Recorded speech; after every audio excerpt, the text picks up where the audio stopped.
They may look and sound like sheep, but if you look closely, these white woolly creatures could be New Zealand farmers' ticket to riches. These are cashmere goats.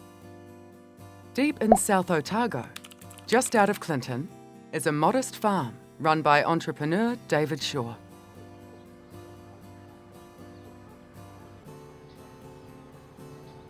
Originally a sheep and cattle farmer, he has now found a new cash crop: cashmere goats.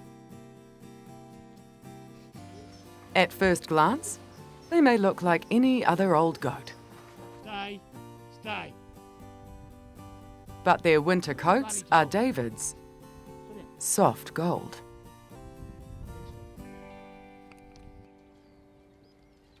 Being a country proud of its sheep and beef, having goats on farms might seem like a new venture for New Zealand.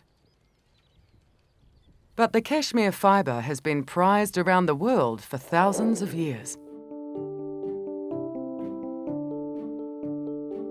Originating from the Kashmiri province in northern India, cashmere was fit for kings, sultans, and noblemen as a symbol of status. Cashmere shawls, carpets, and elegant garments have always been worth a small fortune. And today is no different. Cashmere is renowned for its softness, warmth, and its lightweight. Most of the big fashion labels around the world use cashmere in their very, very best and highest value garments.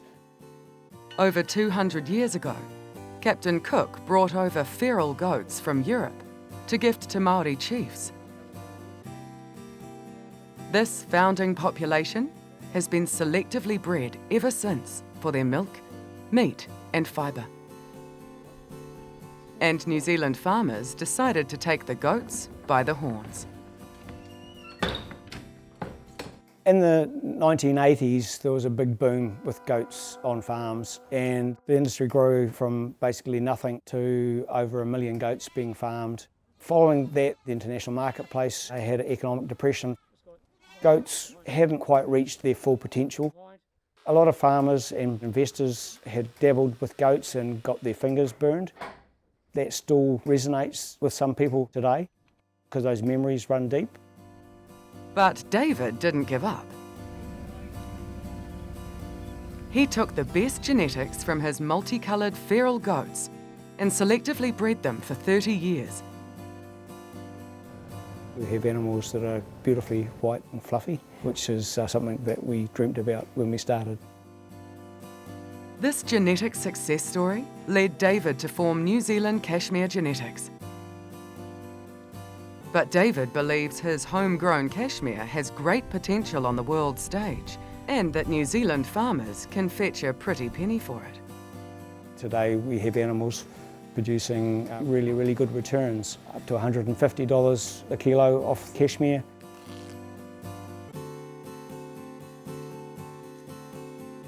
Because goats are about half the size of a sheep, farmers can have space for more stock units, and the great fibre return makes goats very competitive in the farming game. But it's not all about rolling in this soft gold for David. Alongside New Zealand cashmere, he has a mission to get New Zealand farmers on board with farming these goats. New Zealand farmers face a whole range of new issues about environmental footprint. Goats have an opportunity for farmers to meet some of these obligations because they eat a lot of weeds that our sheep and our cattle don't actually eat. Eating the weeds reduces the farmer's need to use pesticides, benefiting the environment and improving stock yield. But there still seems to be a lot of pushback from New Zealand farmers. Deep in the Maniototo region is Closeburn Station, a 4,000-hectare sheep farm run by Tony Clark, who dabbled with goats back in the day. So when I was a young fella, a neighbour and myself, we went away and bought them when they were worth a few dollars. Yeah, it was funny. It was really funny. But you'd share them and you'd think you're killing some poor child because of the noise they're making. We'd sort of get about $1,500, we'd split and we'd use it as beer money. That's my goat farming. Yeah, and bastards keep eating my cow. Tony isn't convinced goats are as easy as the stock standard New Zealand sheep. They come with their own problems. So these sort of goats don't tend to jump, they go under or through. So our fencing that we're doing is not adequate for if we're going to run goats. If you look at this country around you, if you tried to fence it, we're probably looking at well over $1 million. It's a can of worms, don't start me. For Tony, even cashmere's top dollar doesn't come without a catch. So $150 a kilo is actually, it's good money, but you don't get a lot of cashmere off each one. It's just the logistics. You know, we tried it and it wasn't easy. Because I mean, I'm a businessman at the end of the day, and if I'm going to make enough money out of something, then you're always open to ideas.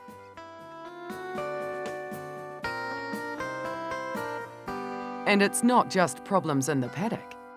The fibre industry would face its own challenges with the New Zealand cashmere movement. I don't think the farmers are, pushing back. Goats jump anything. Come and leave the door open, they're sitting at the front table with you, like, they're just nuts. So you're going, they're little quirky little things. But we just don't have the infrastructure or the investment. The machinery around it takes 2 to 3 years to build, and that's one of the big things, because it's just not as easy as rocking up to any old farm and chucking some goats out, and hopefully they'll be there in a couple of weeks or even the end of the year. So that's what we've got to look at. Despite the costs of keeping them in one place, there are some lesser-known benefits to chucking some goats in the paddock. Cashmere goats have a lot more potential than we realise. It's the additional benefits of bringing in not just a product-producing animal, but also bringing in an environment-managing tool onto a farm. It's looking at being able to use them for new ways of farming and offer another additional revenue stream and provide something out to the world. Some of New Zealand cashmere's goats have even made it up to the Waipara region.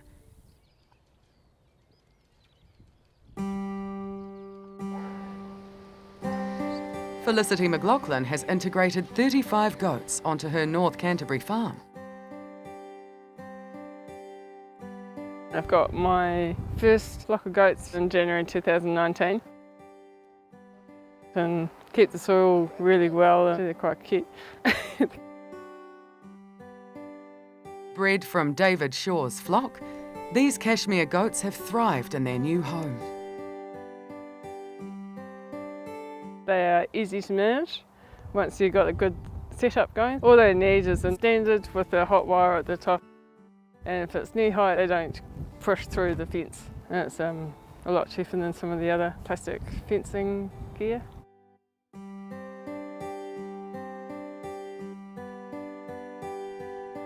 I think the most interesting part for me is getting into the yards with them and trying to not get speared by their horns. It's a dancing act. They pretty much look after themselves. It's pretty much like everything else that you share.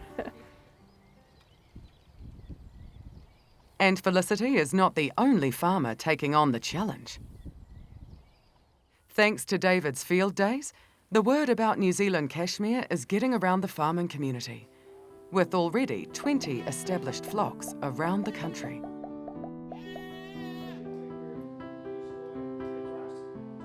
When we actually talk to farmers at field days and workshops, they raise a lot of ideas and issues. As soon as you just mention the word cashmere, it's quite a different conversation because they understand the fibre. And that is something everyone can agree on. Cashmere is a lovely fibre. I just think any natural fibre is a great fibre. Is cashmere worth the hype? Yes, it is. Cashmere, it's a natural, renewable fibre. There's no way you can knock that. There's a tremendous opportunity for farmers to integrate goats into their farming systems. We just encourage farmers to get a few and try them and learn about the best techniques and use them in their farming operations.